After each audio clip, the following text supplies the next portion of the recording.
Doctor Sreevarma ஆயுள் தரும் ஆயுர்வேதா அறுவை சிகிச்சையில்லா குணம் ஆயுள் கால நிவாரணம். Yesterday courier private limited. Domestic international cargo உங்கள் இல்லம் தேடி வந்து கொரியர் புக்கிங் டெலிவரி செய்து தரப்படும். இந்த சமுதாயத்திற்கு ஏற்பட்டுள்ள நோய்களை சரி செய்வதற்காக புறப்பட்டவர்கள் தான் தந்தை பெரியார் அவர்களும் பேரறிஞர் அண்ணா அவர்களும் முத்தமிழறிஞர் டாக்டர் கலைஞர் அவர்களும். ஆனால் இந்த சமுதாய பணியை அவர்கள் செய்ய ஆரம்பித்த காலத்திலிருந்து பொதுமக்கள் வரவேற்பு கிடையாது.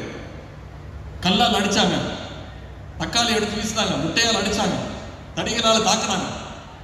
இங்கே சிவகங்கையில இருந்து நிறைய பேர் நீங்க வருகை தந்திருக்கீங்க. ஒரு முறை தந்தை பெரியார் அவர்கள் ஒரு பொதுக்கூட்டத்தில் பேசுவதற்காக சிவகங்கை சென்று கொண்டிருந்தார். அப்பொழுது அந்த காலத்து சங்கிங்க பழைய செருப்புகளை வச்சு ஒரு தோரணமா கட்டி பெரியாருக்கு வரவேற்பு கொடுக்கறதுக்காக பண்ணாங்க. அதை பார்த்த பெரியாருடைய தொண்டர்கள் அந்த செருப்பு மாலையை அறுத்து கீழே போடுறதுக்கு முயற்சி செஞ்சாங்க. ஆனா பெரியார் அவர்களை எல்லாம் தடுத்தார்.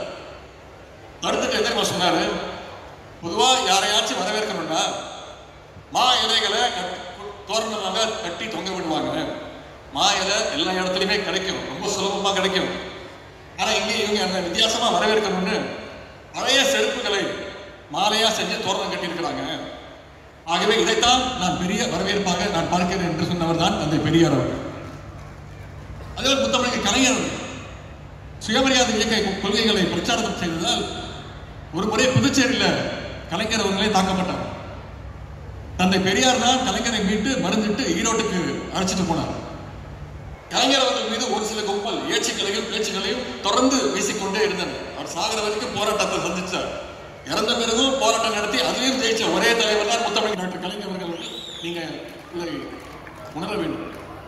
கலைஞர் சொல்றார், நீங்க என்ன வேண்டுமானாலும் பேசுங்க, அதையெல்லாம் உரமாக்கி கொண்டு நான் வளர்வேன், என்றென்றும் மக்களுக்காக உங்களுக்காக உழைப்பேன் என்று சொன்னவர் தான் முத்தமிழ் டாக்டர் கலைஞர் அவர்கள்.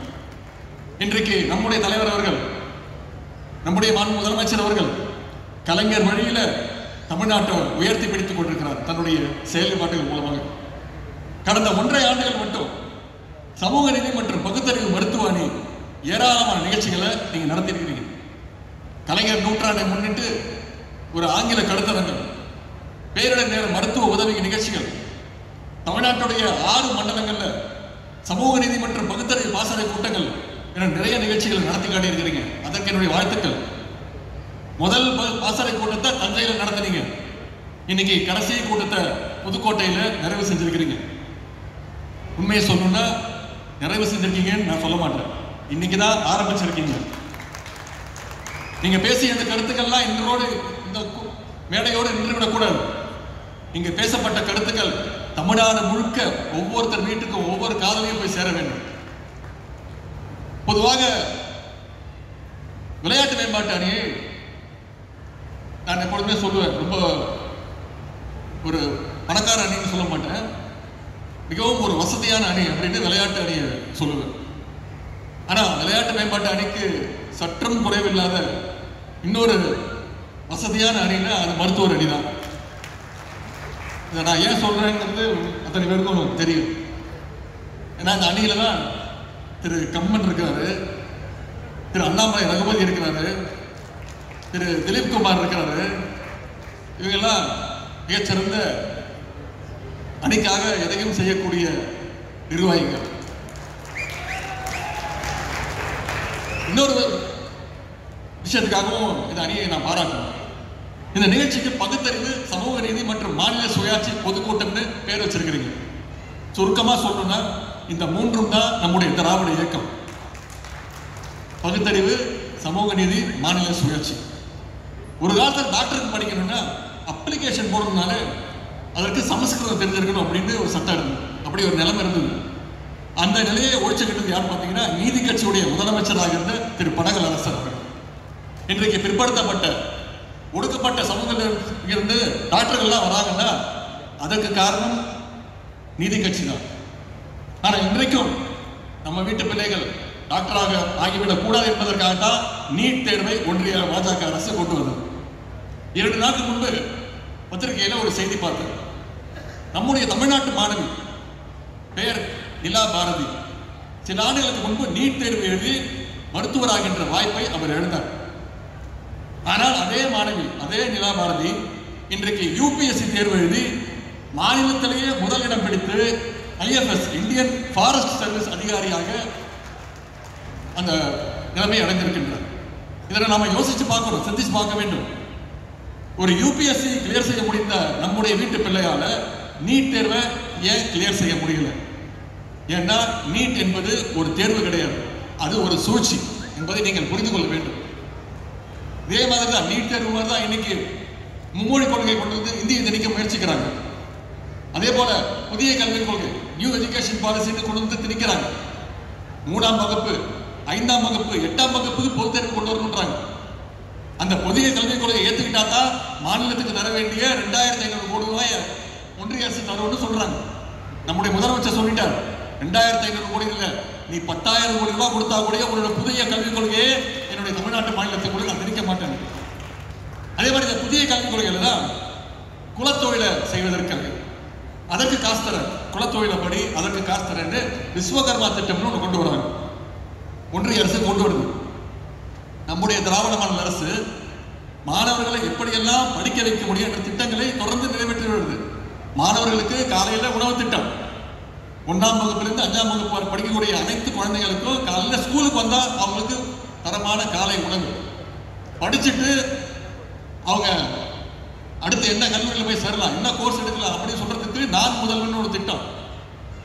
பெண்கள் வீட்டை விட்டு வெளில வரணும், பள்ளிக்கூடம் போகணும், படிக்கணும், பள்ளிக்கூடம் போல மட்டும் பத்தாது, உயர்கல்வி படிக்கணும், காலேஜுக்கு போகணும்னு அரசு பள்ளியில் படிச்சுட்டு எந்த காலேஜில் போய் சேர்ந்தாலும் ஒவ்வொரு மாதமும் 1000 ரூபாய் கல்வி ஊக்கத்தொகை கொடுத்துருக்க புதுமை பெண் திட்டத்தின் மூலம் கொடுக்கிறார் நம்முடைய முதலமைச்சர் அவர்கள். ஆண்கள் படிக்கணும், உயர்கல்வி படிக்கணும்னு கொண்டு வந்திருக்கிறது தமிழ் புதல்வன் திட்டம். நாம ஒவ்வொரு திட்டத்தையும் மாணவர்கள் படிக்க வைக்கிறதுக்காக நாம் திட்டங்களை தீட்டுறோம். ஆனால் ஒன்றிய பாஜக அரசோ மாணவர்களை கல்வியிலிருந்து எப்படிலாம் வெளியேற்றலாம்னு திட்டம் போட்டு திட்டங்களை தீட்டிக்கிட்டு இருக்கிறாங்க. அதே போல இன்னொரு விஷயம், தொகுதி மறுவரை டீலிமிட்டேஷன் ஒன்று கொண்டு வராங்க.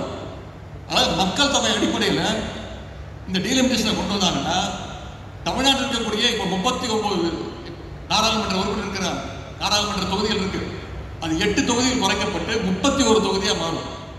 இதற்காக இந்தியாவிலேயே முதன் முறையாக அந்த டீலிமிட்டேஷனை தொகுதி மறுவரையை கண்டித்து எதிர்த்து குரல் கொடுத்த ஒரே முதலமைச்சர் முதலமைச்சர் நம்முடைய முதலமைச்சர் என்பதை நீங்கள் உணர வேண்டும். மாநிலங்களுடைய உரிமைகளை எல்லாம் எப்படி ஒழித்து கட்ட வேண்டும் என்று யோசிப்பதுதான் ஒன்றிய பாஜக அரசு. ஆனால் அதிகாரங்களை மாநிலங்களுக்கு பரவலாக்க வேண்டும் என்பதுதான் திராவிட முன்னேற்ற கழகத்துடைய ஒரே கொள்கை. இந்த 2 கொள்கைகளுக்கு இடையேதான் இப்பொழுது ஒரு போட்டி நடந்து கொண்டிருக்கிறது. நம்முடைய முதலமைச்சர் அவர்கள் தமிழ்நாட்டுடைய உரிமைக்காக மட்டும் தொடர்ந்து போராடவில்லை, இந்தியாவில் உள்ள அனைத்து மாநிலங்களுடைய உரிமைகளாகவும் குரல் கொடுப்பவர் தான் நம்முடைய முதலமைச்சர் என்பதை நீங்கள் புரிந்து கொள்ள வேண்டும். கடந்த மாதம் ஆளுநருக்கு எதிராக உச்சநீதிமன்றம் அளித்த தீர்ப்பு இந்திய ஜனநாயக வரலாற்றிலேயே ஒரு மிகச்சிறந்த தீர்ப்பு. மாநில சட்டமன்றத்தில் நிறைவேற்றப்படுகின்ற மசோதாக்களுக்கு ஒப்புதல் தர வேண்டும், குடியரசுத் தலைவருக்கும் ஆளுநருக்கும் அந்த கால அவகாசம் இதை நிர்ணயித்தது உச்சநீதிமன்றம். இதன் மூலம் இந்தியாவில் உள்ள அனைத்து மாநில சட்டமன்றங்களுடைய உரிமைகளையும் நம்முடைய முதலமைச்சர் அவர்கள் பாதுகாத்து கொடுத்திருக்கிறார். இந்தியாவில் உச்சநீதிமன்றம் பெருசா நாடாளுமன்றம் பெருசா என்பதை விட நாம் ஒன்றை உணர வேண்டும். எது பெருசுன்னா எல்லாத்துக்கும் மேலாக மக்கள் மன்றம் தான் பெருசு என்பதை நம்முடைய முதலமைச்சர் அவர்கள் அறிந்து வச்சிருக்கிறார். இதனை திராவிட முன்னேற்ற கழகம் என்றென்றும் நம்பிக்கொண்டிருக்கிறது, உறுதியாக என்றென்றும் நம்பும். எனவேதான் மாநில உரிமைகளை காக்க நம்முடைய தலைவர் அவர்கள் எந்த எல்லைக்கும் சென்று போராடுவார். நோயை தடுக்க 2 தீர்வு உண்டு. ஒன்று வரும் முன் காப்பது, இன்னொன்று நோய் வந்த பிறகு அதற்கான சிகிச்சை அளிப்பது. பிரச்சனைகள் ஏற்படுவதற்கு முன்பே நம்முடைய முதலமைச்சர் அவர்கள் அந்த பிரச்சனைகளை தடுக்கிறார். அதனால்தான் நம்முடைய முதலமைச்சரை பார்த்தால் சங்கி கூட்டத்திற்கு எப்பொழுதுமே வைத்தறிச்சல் கோபம் வரும். நமக்கு பல்வேறு வழிகளில் ஒன்றிய பாஜக அரசு தொல்லை கொடுத்து வருகின்றது. உங்களுக்கு தெரியும், இன்னும் 1 வருஷத்துக்கு முன்னாடி இன்னொரு 8-9 மாதங்களில் சட்டமன்ற தேர்தல் வர இருக்கின்றது. இன்றைக்கு அடிமைகள் மீண்டும் பழைய ஓனருடைய காலை தேடி பிடிச்சு கூட்டணி அமைச்சிருக்கிறாங்க. திரு எடப்பாடி பழனிசாமி அவர்கள், எதிர்கட்சி தலைவர் அவர்கள் 4 மாதங்களுக்கு முன்பு சொன்னார். என்ன சொன்னார்? 2025 2031 கூட பாஜகவோடு அதிமுக கூட்டணி வைக்காதுன்னு சொன்னாரா இல்லையா? ஆனா அன்னைக்கு அவ்வளவு வீரவசனம் பேசிட்டு இன்றைக்கு அவங்க காலிலே போய் விழுந்திருக்கிறார். இப்படிப்பட்டவர்கள் கைக்கு தமிழ்நாடு மீண்டும் போனால் என்ன ஆகும்? கடந்த 10 வருஷ அதிமுக ஆட்சியில் நம்முடைய மாநில உரிமைகள் அத்தனையும் அடகு வச்சது அதிமுக. மீண்டும் அவங்களுக்கு அந்த வாய்ப்பை கொடுத்தீங்கன்னா எப்படி அதிமுக அடகு வச்சாங்களோ அதே மாதிரி தமிழ்நாட்டையும் பாஜகவுக்கு அடகு வச்சிருவாங்க என்பதை நீங்கள் உணர வேண்டும். ஆகவே தமிழ்நாட்டை காக்க வேண்டிய பொறுப்பு எல்லோருக்கும் இருக்கிறது என்றாலும் மருத்துவர்களுக்கு அந்த பொறுப்பு இன்னும் கூடுதலாக இருக்கிறது. ஏனென்றால் இன்றைக்கு அரசியலிலும் சமுதாயத்திலும் நோய் பரப்பும் கிருமிகளாக சங்கிகள் தொடர்ந்து செயல்பட்டு வராங்க. பாஜகவுடைய அணிகளான ஐடி, இடி இதெல்லாம் பாஜகவோட அணிகள். அவங்கெல்லாம் இன்னைக்கு தேர்தல் வேலையை ஆரம்பிச்சுட்டாங்க. எனவே கழகத்துடைய அணிகளான நம்முடைய மருத்துவர் அணி, இளைஞர் அணி, மாணவர் அணிலாம் இன்னைக்கு இல்லது தேர்தல் வேலையை நம்மளும் ஆரம்பிக்க வேண்டும். நம்மிடம் வலுவான ஒரு கொள்கை இருக்கின்றது. கழக அரசினுடைய முதலமைச்சருடைய சாதனைகள் பட்டியலாக இருக்கின்றது. நீங்கள் எல்லாம் மருத்துவர்கள், மருத்துவ பணியாளர்கள். தினசரி நீங்கள் நூற்றுக்கணக்கான மக்களை சந்திக்கின்ற வாய்ப்பு உங்களுக்கு இருக்கிறது. அவர்களிடம் கழகத்துடைய சாதனைகளை எடுத்து சொல்லுங்கள். டாக்டர் சொன்னா நிச்சயமா நம்ம மக்கள் நம்புவாங்க. நம்பிக்கை இருக்கு அவங்களுக்கு உங்க மேல.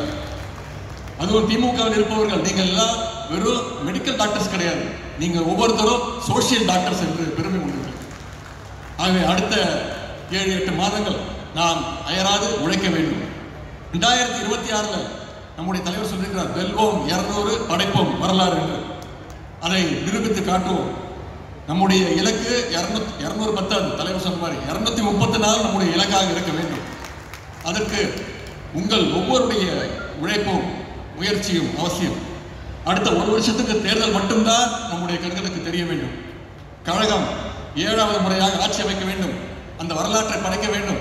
நம்முடைய கழக தலைவர் அவர்கள் 2வது முறையாக தொடர்ந்து முதலமைச்சராக தேர்ந்தெடுக்கப்பட வேண்டும் என்றால் இங்கே வந்திருக்கக்கூடிய மருத்துவமனையை சேர்ந்த அத்தனை நிர்வாகிகள் எல்லாம் கேட்டுக்கொள்வது, ஆட்சியுடைய சாதனைகளை அடுத்த 8 மாதங்களுக்கு மக்களிடம் தொடர்ந்து கொண்டு போய் சேருங்க. உங்களுடைய பங்களிப்பு மிக மிக முக்கியம். அதற்கு இந்த புதுக்கோட்டை, சிவகங்கை, ராமநாதபுரம் மாவட்டங்களில் உள்ள அத்தனை தொகுதிகளிலும் கழக அணியை நீங்கள் வெல்ல செய்ய வேண்டும் என்று கேட்டுக்கொண்டு, வெல்வோம் 200 படைப்போம் வரலாறு. தமிழ்நாடு போராடும், தமிழ்நாடு வெல்லும். இந்த வாய்ப்புக்கு மீண்டும் நன்றி.